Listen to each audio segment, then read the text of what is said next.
좀 도움이 되셨는지 모르겠는데 오늘 제가 드린 말씀은 그러니까 이제 한번 다시 한번 정리해보면 어떤 현금 또는 뭐 금융자산으로 자식들에게 주게 되면 사실 부동산보다는 더 불리하다.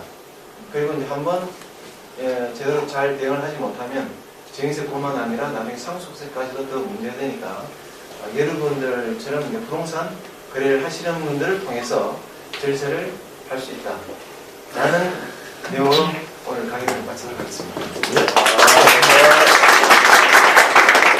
질문을 하시면 뭐 저도 답변하고 또 우리 또 저번 달에 또 대경 우리 답변한 우리 주무사 있으니까 편안하게 질문하실 거 있으면 하시기 바랍니다. 아니 어쨌든 사례를 중심으로 물어보겠습니다. 이제 나중에 이제 또 지금은 이제 공식 자리 가서 충분한 자세한 답변을 못할 수도 있겠지만 케이스 바이 케이스라면 다시 정확하게 말씀을 드리는 기회가 있으니까 일단 지금 여기서 궁금하신 게 있으면 강의 자료는 다 공유해 드릴 겁니다. 그 배우자 공제가 기본이 5억이라고 그러고 이게 케이스 맥스가 30억이라는데 그 맥스는 그 상속 재산에 따라서 달라질 수가 있는 거예요. 예, 상속 재산 곱하기 이제 법정 지분율이 한도액이 또 있고요. 그 한도액이 넘어도 30억이 가장 많이 받는 겁니다. 그러니까 예를 들어서 배우자 같은 경우에 1.5의 지분을 받잖아요. 네. 그래서 자녀가 한 명 있고 그러면은 어머니 지분이 5분의 3 정도 되지 않습니까? 네. 그러면은 한 100억 정도를 받는다. 그러면 60억을 배우자가 이제 받을 수가 있거든요, 법정으로. 하지만 배우자 공제는 30억까지만. 맥스 30억까지만. 일을 하시다가 궁금한 게 있으면 언제든지 연락 주시고 연락처는 다 공유가 되니까 감당하실 수 있으시겠습니까? 어쨌든 저는 이제 오늘 이제 이 자리가 이제 여러분들이 부동산 관련된 업무를 하시니까 또 거기는 또 반드시 또 세금 문제가 있고 거기 또 그 어떤 영향력이라든지 이런 게 거의 어떻게 보면 굉장히 결정적으로 작용될 때가 많기 때문에 제가 이제 그런 어떤 사고 방식이 좀 필요하다라는 말씀을 드리고 그리고 이제 예를 들어서 이제 그런 분이 있으면 이제 적답을 할 수 있으면 간단히 한두 마디 팁도 해 주시면 좋겠다는 생각을 하고 또 더 자세한 거는 적답하지 않더라도 연락을 주시고 또 제가 답을 드리면 그걸 또 클라이언트에게 또 상의해 주시면 되니까 또 그런 질문이 있는데요. 저희가 그 아들 여기 그 자식한테 집을 사주잖아요. 집을 사주는데 그거를 추징 대상을 세무서에서 어떻게 선택을 하나요? 다 할 수는 없잖아요. 누가 얼마를 줬는지에 대한 부분을 다 추징할 수는 없으니까 어떤 식으로 그 랜덤하게 하는 건지 어떻게 추징이 들어가는 건지. 그러니까 일단은 이제 그 부동산 등기 자료, 다 국세청 등기 자료, 그 다음에 금융 자료, 그게 다 국세청이 갖고 있으니까.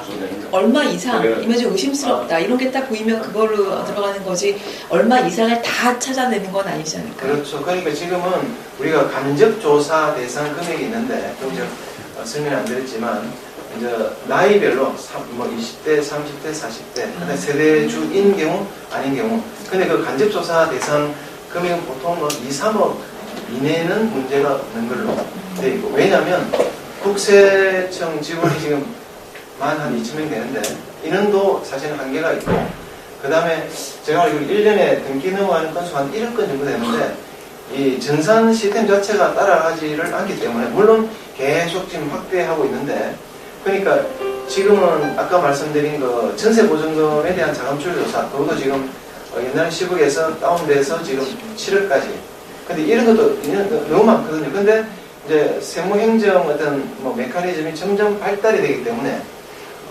그러다 보면 이제 금액이 점점 다운돼 그러니까 간접조사 대상 금액까지도 나중에 내려오겠죠.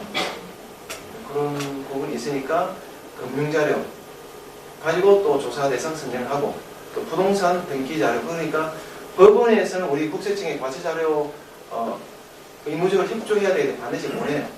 근데 요즘 조금 의문이 옛날에는 수동으로 다 넘어왔거든요. 등기 신청서 부분이 넘어오면 저도 옛날 80년대부터 전세로 근무하면 일일이 다 손으로 표시해가지고 우리 국세청 전산 입력하도록 이렇게 하는데 그 보면 그 등기소에서 100건을 보내는데 그 중에 보면 빠진 것들이 있어요.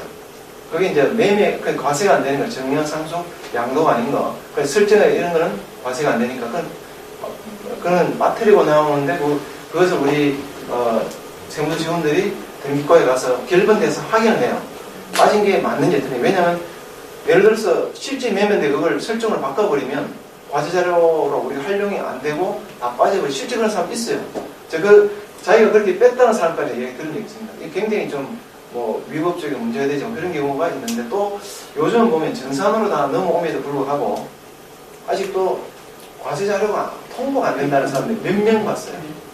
내가 볼 때 이게 이 법원 쪽하고 우리가 횡령 시스템에 뭔가 좀 문제가 좀 있다라고 보는데 제 주위에 좀 있는 사람들이 어머니한테 뭐 등기받고 있는데도 과세 자료가 안 나는 거예요.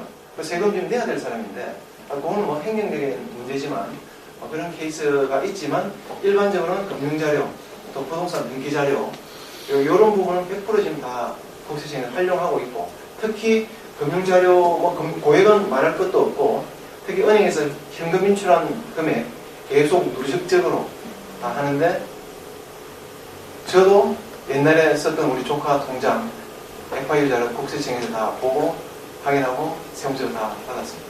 굉장히 이거는 요즘 굉장히 지금 시스템이 너무 중요하기 때문에 그러니까 이제 섣불리 어떤 좀 안다해서 이렇게 하다 보면 아까 제 친구 말씀드린 것처럼 회계사 말을 듣고 그러니까 회계사와 세무사도 잘 구분 못하는 거예요. 회계사의 주특기는 뭐 회계감사라든지 평가라 이런 건 주특기지만 세무 쪽은 완전히 거기는 뭐 거의 그냥 쉽게 표현하면 그냥 제로다 변호사 제로다라고 생각하시면 되지만 근데 세무사도 물론 차이가 있죠. 긴직이냐 아니냐 이런 차이가 또 굉장히 또 극명하게 나옵니다. 결국은 이제 같은 세무사 중에서도 또 이제 뭐 자문도 많이 이렇게 의뢰가 들어오는데 왜냐하면 또 실무적 디테일한 부분에서 성급수가 쫙 나눠지는 이런 경우가 많습니다. 근데 공무원의 어떤 재량보다도 실무적으로 접근하다 보면 그런 결정적인 이런 디테일한 부분이 좀 많기 때문에 이제 일반적으로 이 원론적인 것도 편하게 또 상담하시고 디테일한 거는 정말 또 억울한 경우도 또 있거든요. 뭐 예를 들면 뭐냐면 제가 아는 그분이 자기 부동산을 그 상해업체 대표에게 팔고 25억을 받았어요. 근데 25억을 받았는데 매수자가 상해업체 대표인데 그 사람은 자기 주식을 그럼 25억 주고 다시 좀 사라. 그럼 1년 뒤에 당신 갖고 갈 수 있도록 보호예수 기간 지나면 주겠다라고 했는데 부동산 25억에 팔고 이제 양도소득세 계산도 그쪽 신고 다 하고 끝냈죠. 근데 25억을 받은 것과 동시에 그쪽 그 매수자 쪽 통장으로 돈이 다 들어갔어요. 근데 어쨌든 이건 적법하게 양도 행위가 이루어졌잖아요. 부동산 팔았고, 그 다음에 돈 받았고, 또 양도소득세 신고했고, 근데 돈은 일단 바로 그쪽 빠져나갔잖아요. 굉장히 억울하죠. 근데 이제 그게 1년이 안 돼서 상계업체가 또 상폐가 되고, 그 주식은 또 휴지 쪼가리 됐는데 굉장히 억울한 경우인데, 이건 사실 답이 없어요. 100% 과세 맞는데도 불구하고, 제가 이제 보충 처리 신청해서 그러니까 인간이 뭔가 이게 또 할 수 있는 이런 부분이 좀 있다는 걸 이제 말씀을 드리면 이제 전문가가